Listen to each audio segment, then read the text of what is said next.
We're sitting at the offices of Manchester International Festival, where I'm artistic director, and we're a festival of entirely new work that happens every 2 years in Manchester.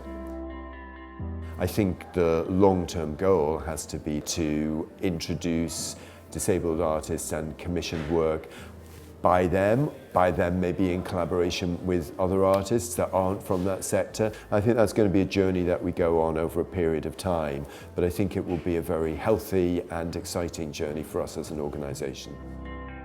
There's a lot of disabled artists out and about who are doing really interesting things. I think one of the most interesting at the moment is Claire Cunningham, who's been working with a wide variety of collaborators to explore really how her particular body and how her particular way of moving can reimagine space, reimagine how we move through space, buildings, the environment, what the histories that we carry in our bodies are. So I think she's a particularly exciting artist at the moment.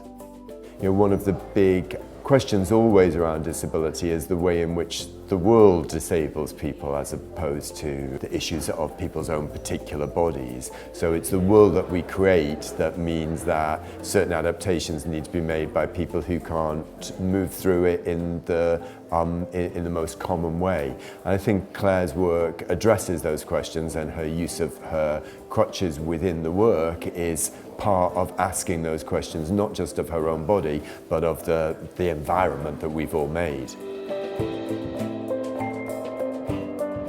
So Water I'm Weightless was a piece that I directed for National Theatre Wales. It was part of our second season of work, and it was written by one of the people who's most influenced me, Kate O'Reilly, who's an extraordinary playwright and, again, disabled activist.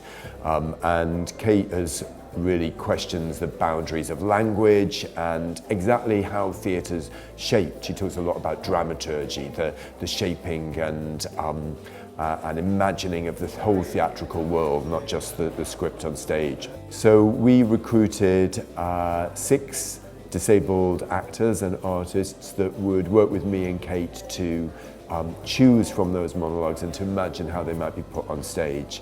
We also worked with an extraordinary designer, Paul Clay, and the late choreographer Nigel Charnock to make the work. David Toole was also in Water I'm Weightless, and it had been a long ambition of mine to work with him. He's really one of the great dancers of his generation, but he's a man who dances on his arms rather than his legs. And when you first see that, it's a revelation, really, that the body can be used in this completely different way and used and employed with such grace and athleticism and imagination.